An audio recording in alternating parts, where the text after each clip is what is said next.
Oh, hey, good afternoon, guys. KB5 MIQ Big Boy. We got a little video I done for y'all to sit down about some soldering tips. One of my listeners, Bill Kilo Foxtrot the Zero November Quebec, made a suggestion that I do a little quick video doing a few soldering tips, tending the wire, and etc. And that's what I set out, and I'm going to clip it on here. My wife, thanks to her, come here and help me video it. She was cameraman for that tonight. Camera person or camera woman, however you want to say it. And guys, I'm going to tell you something. I worked from 1992 to 2011 in an area they call electrical accessories. And I pretty much use a soldering iron every day. And my soldering skills used to be a lot better than they are now. Older, retired, vision ain't as good. So I'm sure some of y'all that solder a lot will laugh at my skills here, but I'm trying to help you guys with some tips to get them going. Give you a little of my background on soldering. I had been soldering for several years at Red River, and you had to be certified. It was a 40-hour class. Well, they finally got me a class to go to, and the guy I was working with told me, he said, Big Boy, I'll tell you something. These two clowns that teach this class are on an ego trip, and they like to show people how smart they are. So do not get up there and tell them you have any soldering experience whatsoever. Best thing you can tell them when they go, because they're going to ask you, introduce yourself and tell them how much soldering experience you have. And so don't tell them anything. Tell them you've never seen a soldering iron before. So that's what I did. I'm sitting behind a guy and asked him, he gave his name. He said, what soldering experience you have? Oh, I used to be NASA certified soldering when I worked for NASA. And both of them guys looked at him. I'm sitting there thinking, yep, dude, you just screwed yourself. Asked me, he said, what's your name? I said, David Grigg. You ever did soldering experience? Never seen a soldering iron before in my life till I got up here. So, hey, there's Ham Radio Cat. A week later, I passed, and Mr. NASA engineer, soldering specialist, was still in there trying to pass. They messed with that guy from one end to the other. But soldering skills, you don't have to have a special class on it. You can watch YouTube videos. You'll get a little bit out of my video. Come here, Ham Radio Cat. Come here. Come here. Everybody wants to see you. Everybody wants to see you. And you got your pearls on today. Everybody wants to show out. You got your pearls on. So the soldering skills are helpful around the house. You don't have to be soldering for ham radio. Give you a good point. I had an 03 Dodge pickup. The AC heat fan quit working on anything but high. Wouldn't work on any of the lower speeds. Found out there's a resistor in the air box, real easy to get to. Big ceramic resistor with 3 copper contacts coming out of it and had a bus bar on them. The old boy told me, oh, big boy thing ain't but $15. Well, the other one he was talking about was $15. They were $75 for that truck. And my dad had a truck, same model. My brother had one, same model. I did this to all 3 of them. I crawled. I said, man, let me look at that thing before I buy a $75 part. So I pulled it out, and the center resistor, center copper piece had just come unsoldered, was raised up. You can see where it was soldered together. So I brought it in the house, put a heat sink on it, clipped it together, cleaned it up, soldered it together, was working. And I sold it last April in the auction, and it was still working.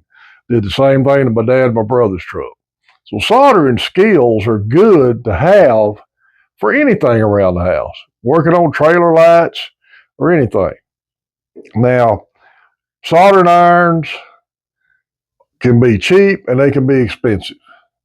One I've got is a Weller adjustable temperature, fairly expensive iron. I got lucky. I found it at a gun show of all places. A guy had a big table set up out there with a bunch of flea market stuff. Surprised they let him set up my gun show, but he did, and I bought it. I think I give $75 for it. 50, 75. I bought it years ago. Can't remember exactly what I paid for it. MTC sells some good ones. You can buy some inexpensive ones. I soldered for years with a less than $10 Radio Shack pencil iron that non-adjustable temperature. You just plugged it in the wall and went with it. Couldn't change a tip or nothing. And Jeff, my buddy, my Elmer WD5HKV, built his first radio kit with a wood burning pencil. Because a wood burning pencil was the same thing as a soldering iron with just a wider tip on it.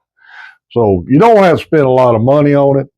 But I made a mention in there, you always want to use rosin core solder, and you shouldn't need any extra rosin for it if the wire's clean. Now, a lot of the stuff we used at Red River, we had to have, let me show you what we used on it. I meant to put that in that video. Oh, hang on a second, I got it right here. Flux, soldering paste. I don't know why I said rosin flux, what I meant to say. We use that because a lot of the wire I was working with was already dirty because we was rebuilding instrument panels. And that's not an electronic circuit board type rebuild. Everything on them panels was hardwired and in big wiring harnesses with DIN plugs on the end. And the main thing we were fixing was broken wires, broken circuits. So really it was all Ohm's law is all we was using to fix them. But it was a good job. And I used a soldering iron every day back then. And been retired, went back to machining in 2011, so my soldering skills have kind of slipped. But I hope you enjoy this, and thanks again to my wife for helping me out there with this. And I'm going to try to do more of these, just simple tips for new guys to help them get into this hobby and things that you might eventually work your way into. Do you need a soldering iron to start ham radio? No, you don't. You just need a radio, coax, antenna. You buy coax, a lot of people buying coax now already made up. That's fine. There's some of these crimp-on connectors you don't even have to solder. But eventually you may need one. And they're a good thing to have around. And it doesn't cost much to practice with them. Everybody's got some scrap wire. Strip some wire off. Practice tinning it, bending it. And if you want to desolder it, get you one of these solder suckers, desoldering tool, and desolder it. But tinning is a really good thing to have to learn how to do because it keeps all them stranded copper wire together, makes it easier to bend without having a strand sticking out, maybe grounding out or something. Anyway, guys, I hope you enjoy this video. It's going to be after the end of this, and when it's over with, the usual slides will start. MRG Labs will be the first slide you see. Circle 6 mail drop, broken circuit wrench, door planter links are always in the description of the video. Guys, I appreciate all your support. Please like, subscribe, and comment. Please comment. That helps more than anything. Thanks again, guys. It's KB5 MIQ Big Boy 73. Adjustable temperature soldering station. And this is the soldering iron, your wand, or whatever you want to call this. These have a changeable tip. Personally, I prefer this little wedge style tip. With this tool here that comes with it, you just unscrew that, screw the tip off, lay it down. You can change the tip out to something maybe like these little really sharp pointed tips that are good for like working on a circuit board. But for typical soldering I do, I prefer this little wedge shape. Flip it back on there. Tighten her up. Got a wet sponge here to clean the tip off. We're going to fire this up. Optimum soldering temperatures between 400 and 700 according to the internet. I like to run about 600 degrees. All right, so first thing we're going to do, we'll show you how to tin a piece of stripped wire. So I'm just going to strip off this wire here a little bit. Okay. What I usually do, twist it together, put it in a helping hand. I want to give a shout out to my wife for assisting me here because I tried doing this by hand and it was not going to work out. You always want to use a good rosin core solder for any electronic work. I haven't seen any acid core solder in a long time, but you don't want to use acid core because it will eat up your electronics. So tips, the soldering iron's up the optimum temperature. I always take a little solder, kind of coat the tip a little and clean it off.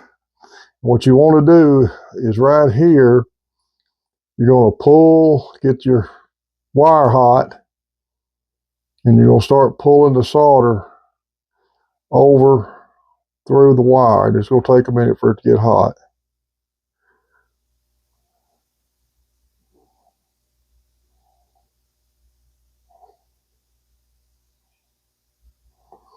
If you have a soldering pot, a tinning pot, it's better to use that, but for general purposes, you don't need one.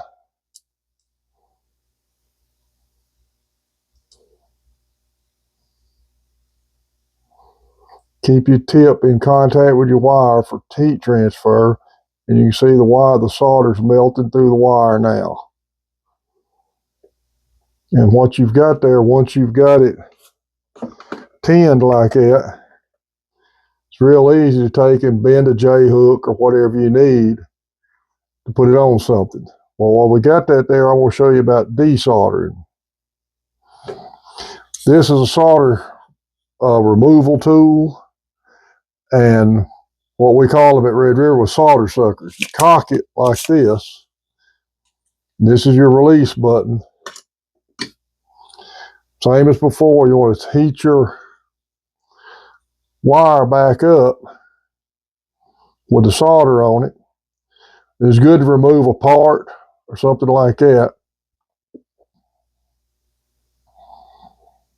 You get the solder hot where it's getting liquidy again, and put this up against it, and it just sucks it off of it. And you may have to do it 2 or 3 times to clean it up. Okay, one other thing we're going to talk about today is these crimp-on PL259s, but they always have a spot there you can put solder in, and I always make it a good habit to go ahead and add some solder into those. Well, we got that going there.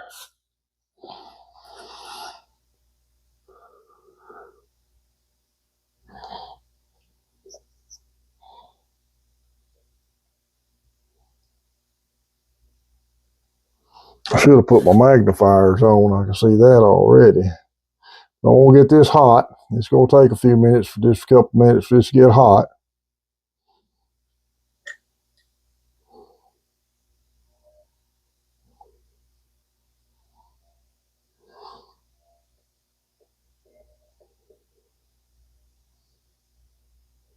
I'm going to go ahead and heat that up a little more.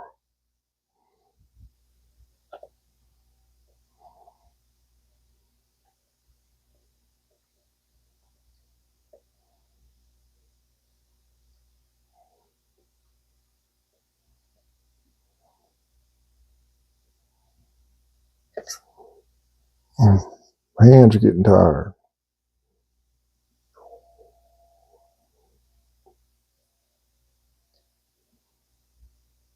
Once you get it going, it'll just flow down in there and just fill that up with solder like that. And that's all you got to do. One thing on these PL259s, sometimes you'll end up with solder on the outside of it, which makes it hard to slide in there. You can take any kind of a file and just file that off real easy. And then you've got that all ready to go. A couple other soldering things that's real handy to have. You can get stuff like this at Harbor Freight. These helping hands, this little vise, makes it a lot easier when you're doing soldering work to hold your work. And the main thing is you got to keep your wire clean, and that makes your solder work a lot better. Okay, you can stop it. Right.